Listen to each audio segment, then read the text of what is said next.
My dear friends and professionalist, I am Uday Singh advocate speaking. ನೀವೆಲ್ಲರೂ ಸಹ ನನ್ನ ಚಾನಲ್ ಅನ್ನು ನೋಡ್ತಾ ಇದ್ದೀರಂತ ನಾನು ಅಂದ್ಕೊಂಡಿದ್ದೀನಿ. ಶೇರ್ ಮಾಡಿ, ಲೈಕ್ ಮಾಡಿ, ಕಮೆಂಟ್ ಮಾಡಿ ಮತ್ತು ನನ್ನ ಚಾನಲ್ಗೆ ಇನ್ನು ಯಾರ್ಯಾರು ಸಬ್ಸ್ಕ್ರೈಬ್ ಆಗಿಲ್ಲ ನೀವೆಲ್ಲರೂ ಸಬ್ಸ್ಕ್ರೈಬ್ ಆಗ್ಬೇಕಂತ ಕೇಳ್ಕೊಳ್ತಾ ಇವತ್ತು ನಾನು ಇನ್ನೊಂದು ವಿಷಯವನ್ನು ತೆಗೆದುಕೊಂಡು ನಿಮ್ಮ ಮುಂದೆ ಬಂದಿದ್ದೀನಿ. ಇವತ್ತು ನಾನು ಆಯ್ಕೆ ಮಾಡ್ಕೊಂಡಿರ್ತಕ್ಕಂಥ ವಿಷಯ ಅಂತಂದ್ರೆ, ಛತ್ತೀಸ್ಗಢ ಹೈಕೋರ್ಟ್ ಪತ್ನಿಯ ವಿಚ್ಛೇದನೆ ಪಡೆಯಲಿಕ್ಕೆ ಪತಿಯ ಕುಡಿತದ ಚಟವು ಸಹ ಒಂದು ಕ್ರೌರ್ಯ ಅಂತೇಳಿ ಪರಿಗಣಿಸಿ ಒಂದು ಮಹತ್ತರವಾದಂತ ತೀರ್ಪನ್ನು ಕೊಟ್ಟಿದೆ.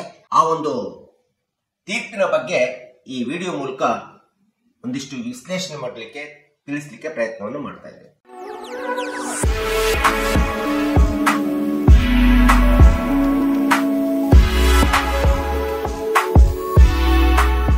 ಇವತ್ತಿನ ಆಧುನಿಕ ಯುಗದಲ್ಲಿ ಗಂಡ ಮತ್ತು ಹೆಂಡತಿ ಮಕ್ಕಳು ಈ ಒಂದು ಫ್ಯಾಮಿಲಿ ಅಂತೇನಿದೆ, ಇಂಥ ಒಂದು ಫ್ಯಾಮಿಲಿ ಕುಡಿತ ಎಂಬತಕ್ಕಂಥದ್ದು ಒಂದು ಸಹಜವಾದಂತ ಅಭ್ಯಾಸ ಅಂತೇಳಿ ತೆಗೆದುಕೊಂಡಿರ್ತಕ್ಕಂಥದ್ದು ಇವತ್ತು ನಾವು ನೋಡ್ತಾ ಇದ್ದೀವಿ. ಅದರಲ್ಲಿ ವಿಶೇಷವಾಗಿ ಗಂಡು ಮಕ್ಕಳು ಅಥವಾ ಪತಿ ಎಂಬತಕ್ಕಂಥ ಅವರು ಏನಿದ್ದಾರೆ, ಈ ಕುಡಿತವನ್ನ ಒಂದು ಚಟವಾಗಿ ಬೆಳೆಸ್ಕೊಂಡು ಬಂದಿರ್ತಕ್ಕಂಥದ್ದು, ಅಭ್ಯಾಸ ಮಾಡ್ಕೊಂಡಿರ್ತಕ್ಕಂಥದ್ದು ಸಹ ಇವತ್ತಿನ ದಿನಗಳಲ್ಲಿ ನಾವು ನೋಡ್ತೀವಿ ಕೌಟುಂಬಿಕ ವ್ಯವಸ್ಥೆ. ಸೊ ಹೀಗಾಗಿ ಇವತ್ತಿನ 1955ರ ಹಿಂದೂ ವಿಚ್ಛೇದನ ಕಾಯ್ದೆಯನ್ನು ನೋಡಿದಾಗ, ಹಿಂದೂ ವಿವಾಹ ಕಾಯ್ದೆಯನ್ನು ನೋಡಿದಾಗ, ಹಿಂದೂ ವಿವಾಹ ವಿಚ್ಛೇದನ ಕಾಯ್ದೆಯಲ್ಲಿ ನಾವು ನೋಡ್ತಾ ಹೋದ್ರೆ ಮತ್ತು ಡೊಮೆಸ್ಟಿಕ್ ವೈಲೆನ್ಸ್ ಆಕ್ಟ್ 2005ರ ಕಾಯ್ದೆಯಲ್ಲಿ ನೋಡ್ತಾ ಹೋದ್ರೆ ಟಿಬಿ ಆಕ್ಟ್ ಅಂತ ಹೇಳ್ತೀವಿ. ಬಹಳಷ್ಟು ಪ್ರಕರಣಗಳು ಇವತ್ತು ನ್ಯಾಯಾಲಯದಲ್ಲಿ ವಿಚ್ಛೇದನಕ್ಕೋಸ್ಕರ ಕೌಟುಂಬಿಕ ನ್ಯಾಯಾಲಯಗಳಲ್ಲಿ ಪ್ರಕರಣಗಳು ದಾಖಲಾಗ್ತಿರ್ತಕ್ಕಂಥದ್ದು ತುಂಬಾ ವಿಷಾದನೀಯ ಅಂತೇಳಿ ನಾವು ಹೇಳ್ಬೋದು. ಸೊ ಸಹಜವಾಗಿ ವಿವಾಹವಾದ ನಂತರ ಗಂಡ ಮತ್ತು ಹೆಂಡತಿಗೆ ನಿಜವಾಗಿರ್ತಕ್ಕಂಥ ಬದುಕಿನ ಜವಾಬ್ದಾರಿ ಪ್ರಾರಂಭ ಆಗುತ್ತಕ್ಕಂಥದ್ದು, ಜವಾಬ್ದಾರಿಗಳನ್ನ ಅರಿತುಕೊಳ್ಳಿಕ್ಕೆ ಪ್ರಾರಂಭ ಆಗುತ್ತಕ್ಕಂಥದ್ದು ವಿವಾಹವಾದ ನಂತರವೇ.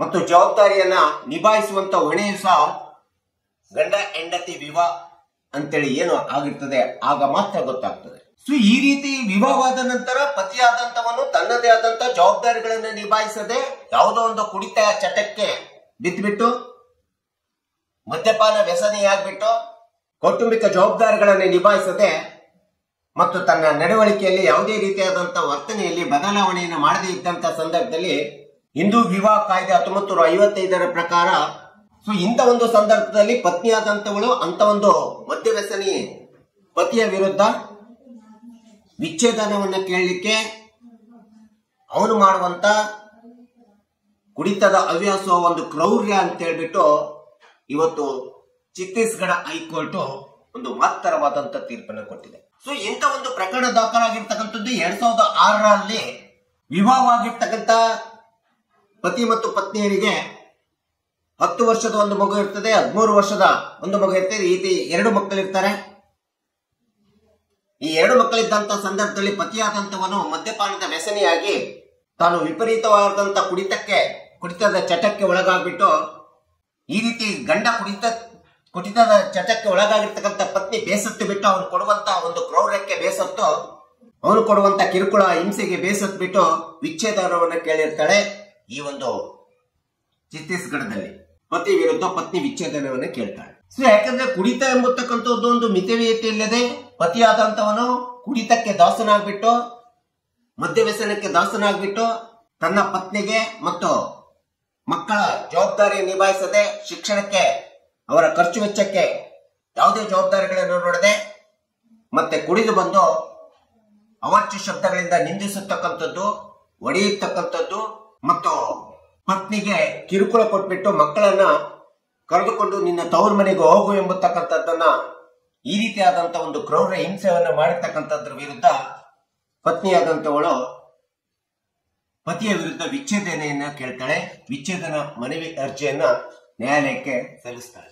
ಈ ಅರ್ಜಿಯ ವಿಚಾರಣೆಯನ್ನ ಕೈಗೊಂಡಿರ್ತಕ್ಕಂಥ ಛತ್ತೀಸ್ಗಢ ರಾಜ್ಯದ ಕೆಳ ಹಂತದ ಜಿಲ್ಲಾ ಹಂತದ ನ್ಯಾಯಾಲಯದಲ್ಲಿ, ಕೌಟುಂಬಿಕ ನ್ಯಾಯಾಲಯದಲ್ಲಿ ಪ್ರಕರಣ ದಾಖಲಾಗ್ತದೆ. ಈ ರೀತಿ ಪ್ರಕರಣ ದಾಖಲಾದಂತ ಸಂದರ್ಭದಲ್ಲಿ ಆ ಒಂದು ಕೆಳ ಹಂತದ ನ್ಯಾಯಾಲಯ ಕೇವಲ ಗಂಡ ಮದ್ಯ ವ್ಯಸನಿಯಾಗಿದ್ದಾನೆ, ಹುಡುಕನಾಗಿದ್ದಾನೆ ಅಂದ ತಕ್ಷಣ ಅವನನ್ನ ನಾವು ಆ ಒಂದು ಕುಡಿತದ ಮದ್ಯ ವ್ಯಸನದ ಕಾರಣದಿಂದ ಇದನ್ನ ಕ್ರೌರ್ಯ ಅಂತೇಳಿ ಪ್ರಕರಣವನ್ನು ದಾಖಲಿಸಿಕೊಳ್ಳಿಕ್ಕೆ ಸಾಧ್ಯ ಇಲ್ಲ, ಇದು ಮಾನಸಿಕ ಕ್ರೌರ್ಯ ಅಂತೇಳಿ ಉಂಟಾಗೋದಿಲ್ಲ ಅಂತ ಹೇಳ್ಬಿಟ್ಟು ಆ ಒಂದು ಹೆಂಡತಿ ಹಾಕಿರ್ತಕ್ಕಂಥ ವಿಚ್ಛೇದನ ಅರ್ಜಿಯನ್ನ ತಿರಸ್ಕಾರಗೊಳಿಸುತ್ತದೆ ಕೆಳಹಂತದ ನ್ಯಾಯಾಲಯ. ಈ ರೀತಿ ಪತ್ನಿಯ ಮನವಿಯನ್ನ ತಿರಸ್ಕರಿಸಿದಂತ ಕೆಳಹಂತದ ನ್ಯಾಯಾಲಯದ ಆದೇಶವನ್ನ ಪ್ರಶ್ನಿಸಿ ಪತ್ನಿಯು ಪತಿಯ ವಿರುದ್ಧ ಮತ್ತೆ ಹೈಕೋರ್ಟ್ಗೆ, ಛತ್ತೀಸ್ಗಢದ ಹೈಕೋರ್ಟ್ಗೆ ಮನವಿಯನ್ನ ಸಲ್ಲಿಸ್ತಾಳೆ. ಆದೇಶದ ವಿರುದ್ಧ ಪ್ರಕರಣವನ್ನು ದಾಖಲು ಮಾಡ್ತಾಳೆ, ಮೇಲ್ಮನವಿಯ ಪ್ರಕರಣವನ್ನು ದಾಖಲು ಮಾಡ್ತಾಳೆ. ಸೊ ಈ ರೀತಿ ಪ್ರಕರಣ ದಾಖಲಾದಂತ ಮೇಲ್ಮನವಿಯ ಮನವಿಯನ್ನ ಸ್ವೀಕರಿಸಿ ಛತ್ತೀಸ್ಗಢ ಹೈಕೋರ್ಟ್ ವಿಚಾರಣೆಯನ್ನು ಕೈಗೊಳ್ಳುತ್ತದೆ. ಆ ವಿಚಾರಣೆ ಕೈಗೊಂಡ ಸಂದರ್ಭದಲ್ಲಿ ಕುಡಿತದ ಚಟಕ್ಕೆ, ಮದ್ಯವ್ಯಸನದ ಚಟಕ್ಕೆ ಬಿದ್ದಂತ ಪತಿಯನ್ನ ವಿಚಾರಣೆ ಮಾಡಿದಂತ ಸಂದರ್ಭದಲ್ಲಿ ಕೆಳಹಂತದ ನ್ಯಾಯಾಲಯದಲ್ಲಿ ತನ್ನ ಕುಡಿತವನ್ನ ಬಿಡುತ್ತೇನೆ, ಕುಡಿತದ ವರ್ತನೆಯನ್ನ ಸರಿಪಡಿಸಿಕೊಳ್ತೇನೆ ಎಂಬತಕ್ಕಂಥ ಸುಳ್ಳು ಭರವಸೆಯನ್ನ ಪತ್ನಿಗೆ ಕೊಟ್ಟುಬಿಟ್ಟು ಆ ಒಂದು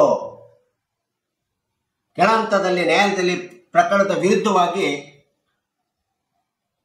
ತೀರ್ಮಾನ ಬರುವಂತೆ ಮಾಡಲಿಕ್ಕೆ ಕಾರಣೀಭೂತನಾಗಿರ್ತಕ್ಕಂಥ ಮದ್ಯವ್ಯಸನದ ಪತಿಗೆ ಹಿಂಪಡೆದು ಅವಳ ವಿರುದ್ಧ ತೀರ್ಮಾನ ಕೈಗೊಳ್ಳುವಂತೆ ಮಾಡಿರ್ತಕ್ಕಂಥ ಒಂದು ಸುಳ್ಳು ಭರವಸೆಯನ್ನು ಹೇಳಿ ಮತ್ತೆ ಪುನಃ ಹೈಕೋರ್ಟಿನಲ್ಲಿ ಎರಡನೇ ಮೇಲ್ಮನವಿಯ ಪ್ರಕರಣವನ್ನು ಸಲ್ಲಿಸಿದಂತ ಸಂದರ್ಭದೊಳಗಡೆ ತನ್ನ ವರ್ತನೆಯನ್ನು ಬದಲಾವಣೆ ಮಾಡಿಕೊಳ್ಳದಂಗೆ, ತನ್ನ ನಡವಳಿಕೆಯಲ್ಲಿ ಬದಲಾವಣೆ ತರಲಾರ್ದಂಗೆ ಪುನಃ ಮದ್ಯವ್ಯಸನದ ಕುಡಿತದ ಚಟವನ್ನು ಮುಂದುವರಿಸಿಕೊಂಡ್ಬಿಟ್ಟು ಹೆಂಡತಿಯಾದಂತವಳಿಗೆ ಮತ್ತು ಮಕ್ಕಳಿಗೆ ಕಿರುಕುಳವನ್ನ, ಹಿಂಸೆಯನ್ನ, ಕ್ರೌರ್ಯವನ್ನ ಮಾಡಿರ್ತಕ್ಕಂಥ ಪತಿಯ ವರ್ತನೆಯನ್ನು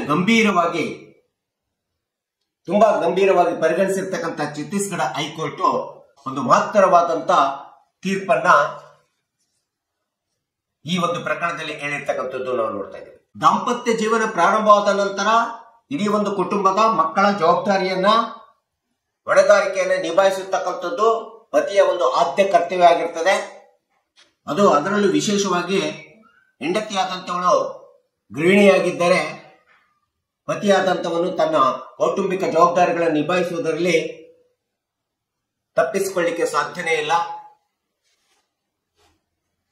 ಎಂದು ನ್ಯಾಯಾಧೀಶರುಗಳು ತಮ್ಮ ಅಭಿಪ್ರಾಯದಲ್ಲಿ ವ್ಯಕ್ತಪಡಿಸಿ ಈ ಪ್ರಕರಣದ ಸಂಪೂರ್ಣ ವಿಚಾರಣೆಯನ್ನು ಮಾಡಿ ಈ ಪ್ರಕರಣದ ಸಂಪೂರ್ಣ ಉದ್ದೇಶವನ್ನು ಅರಿತಿರ್ತಕ್ಕಂಥ ಛತ್ತೀಸ್ಗಢ ಹೈಕೋರ್ಟಿನ ನ್ಯಾಯಾಧೀಶರುಗಳು, ನ್ಯಾಯಪೀಠವು ಇದನ್ನ ಸಂಪೂರ್ಣ ಗಂಭೀರತೆಯಿಂದ ಪ್ರಕರಣವನ್ನು ಪರಿಗಣಿಸಿಬಿಟ್ಟು ಪತಿಯ ಕುಡಿತದ ಚಟಕ್ಕೆ ದಾಸನಾಗಿರ್ತಕ್ಕಂಥದ್ದನ್ನ ಕಂಡಂತ ನ್ಯಾಯಾಲಯ ಪತ್ನಿಯ ವಿಚ್ಛೇದನ ಅರ್ಜಿಯನ್ನ ಪುರಸ್ಕರಿಸಿ ಪತಿಯ ವಿರುದ್ಧ ಆದೇಶವನ್ನ ಕೊಡುತ್ತದೆ. ಪತಿಯಾದಂತವನು ಕುಡಿತದ ಚಟಕ್ಕೆ ದಾಸನಾಗಿರತಕ್ಕಂಥದ್ದು ಸಹ ಮಾನಸಿಕ ಕ್ರೌರ್ಯದಲ್ಲಿ ಬರ್ತದೆ. ಈ ಒಂದು ಹಿನ್ನೆಲೆಯಲ್ಲಿ ಅವನ ವಿರುದ್ಧ ವಿಚ್ಛೇದನ ಆದೇಶವನ್ನು ಹೊರಡಿಸಿಬಿಟ್ಟು ಮಕ್ಕಳಿಗೆ ಮತ್ತು ಹೆಂಡತಿಗೆ ಅವರ ಮನೆ ಖರ್ಚಿಗೆ ಮತ್ತು ಶಿಕ್ಷಣಕ್ಕೆ ಬೇಕಾಗಿರ್ತಕ್ಕಂಥ ರೀತಿಯೊಳಗಡೆ ಅವರಿಗೆ ತಿಂಗಳಿಗೆ 15,000 ಜೀವನಾಂಶವನ್ನ ಕೊಡಬೇಕು, ಮಾಸಿಕ 15,000 ಜೀವನಾಂಶವನ್ನು ಕೊಡಬೇಕು ಎಂಬತಕ್ಕಂಥ ಒಂದು ಆದೇಶವನ್ನ ಕೊಡ್ತದೆ. ಹಾಗೂ ಪತ್ನಿ ಮಾಡಿರ್ತಕ್ಕಂಥ ಪತಿಯ ವಿರುದ್ಧ ವಿಚ್ಛೇದನ ಅರ್ಜಿಯನ್ನು ಸಹ ಪುರಸ್ಕರಿಸಿ ಇಂಥ ಒಂದು ಮಹತ್ತರವಾದಂತ ಒಂದು ತೀರ್ಪನ್ನ ಆದೇಶವನ್ನ ಛತ್ತೀಸ್ಗಢ ಹೈಕೋರ್ಟ್ ಈ ಒಂದು ಕೌಟುಂಬಿಕ ನ್ಯಾಯಾಲಯದಲ್ಲಿ ಕೊಟ್ಟಿರ್ತಕ್ಕಂಥದ್ದನ್ನ ನಾವು ನೋಡ್ತಿದ್ದೀವಿ. ಹೀಗಾಗಿ ಕುಡಿತ ಎಂಬತಕ್ಕಂಥದ್ದು ಒಂದು ಸಹಜ ಸ್ವಭಾವವಲ್ಲ, ಅದನ್ನ ಸಹಜ ಹವ್ಯಾಸ ಸ್ವಭಾವ ಅಂತೇಳಿ ಮಾಡ್ಕೊಳ್ಳತಕ್ಕಂಥದ್ದು, ತಿಳ್ಕೊಳ್ಳತಕ್ಕಂಥದ್ದು ತಪ್ಪಾಗುತ್ತೆ. ಕುಡಿತ ಎಂಬತಕ್ಕಂಥದ್ದು ಸಹ ಒಂದು